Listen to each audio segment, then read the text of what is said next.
Good morning. Welcome back to Coffee with the County.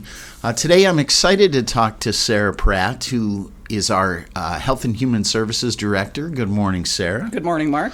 It's good to have you in again and talking. And today we're gonna talk about a project that's coming up. I think we're all excited about. I know your Health and Human Services department is excited about that.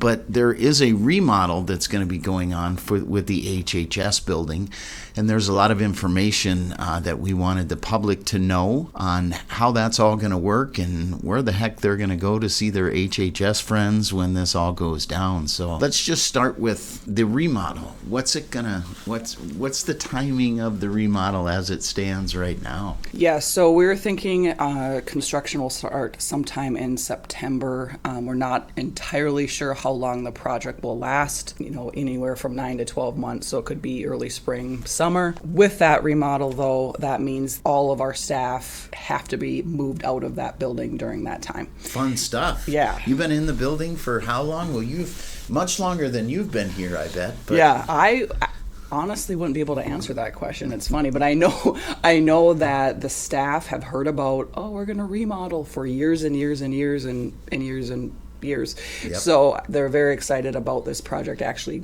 starting and going, and we have approval to do it, and it's going to be great. From state bonding dollars that we receive to, financial responsibility of saving money, we were finally able to do it. And like most government things, it takes a little longer than normal things sometimes, but for the right reasons. And we're here now, and it's exciting. And we have Jim Bright, who's our facilities manager. I'm sure he's very excited about this project and getting it done.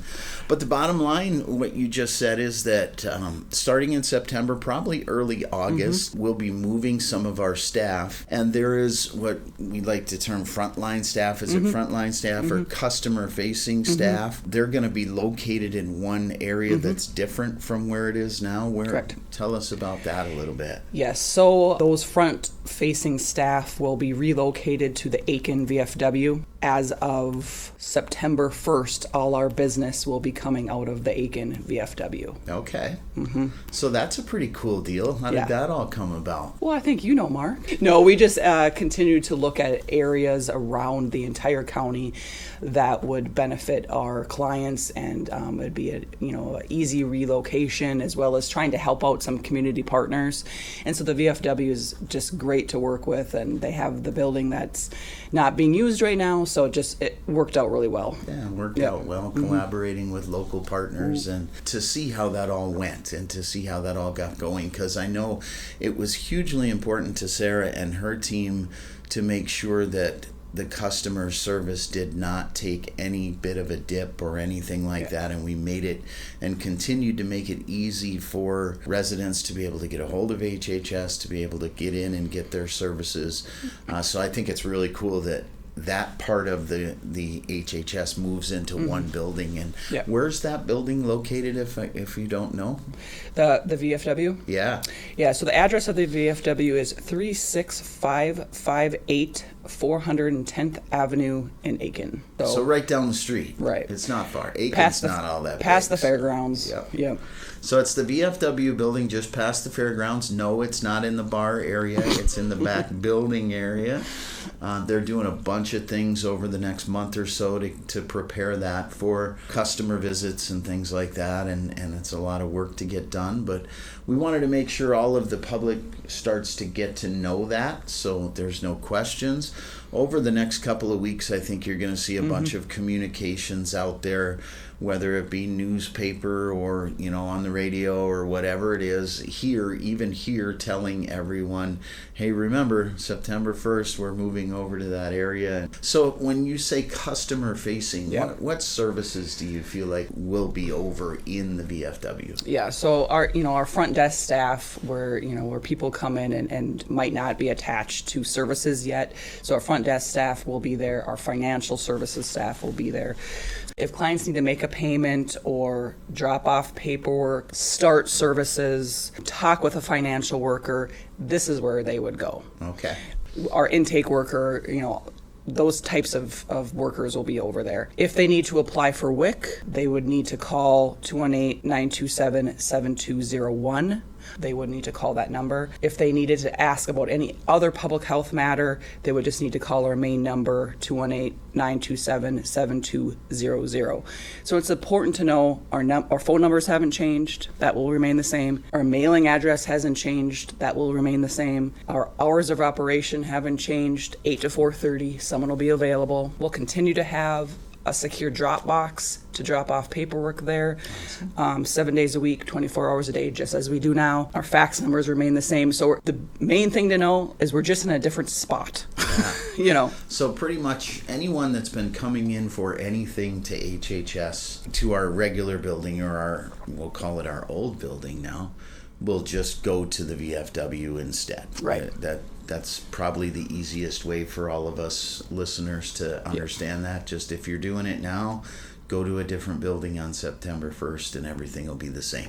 Right, and I think to know if you already have services in place and have a case manager or have somebody like that, you will just coordinate with them to schedule a meeting time, because some of those case managers will not be housed at the VFW. So you might see your case managers elsewhere, as you do now. And sometimes they come to homes, sometimes they're in the community. Sounds like running business as normal and Yes. as usual, only just from a different spot sometimes. Yes. Our WIC clinic will also be in a different location, because right now our WIC clinic is ran out of our building currently. So there's a lot of community messaging going on about that, but that will be held at the First Lutheran Church. And so just to know that as well. Yeah, perfect. Mm-hmm.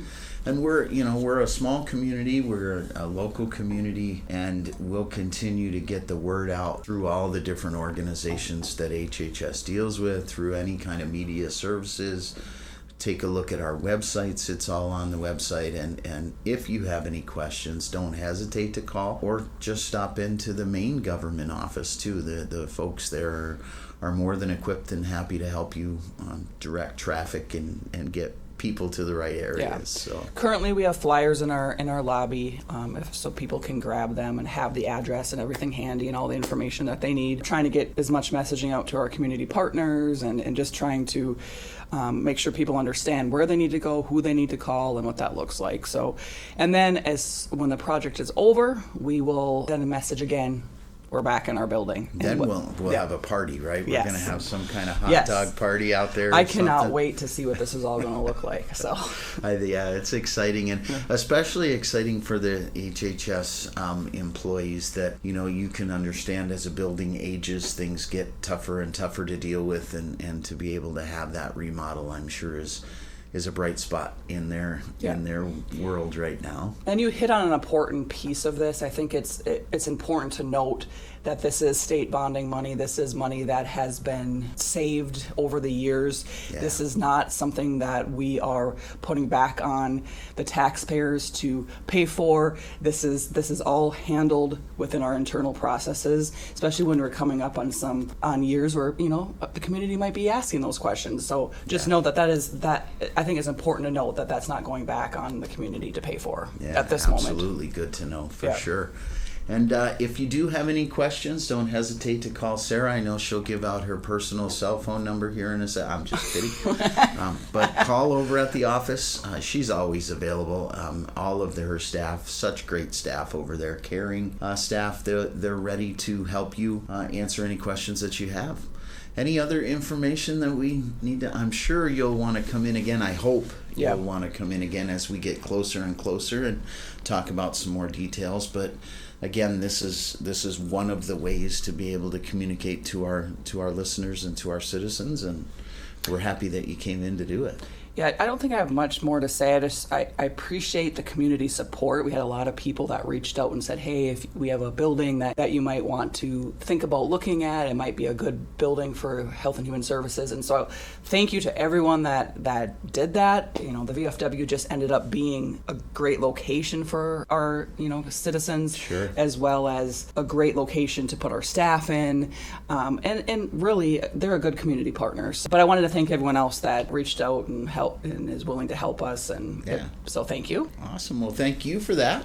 And we'll see you again. And keep in mind, September 1st, HHS moves their customer-facing services out to the VFW.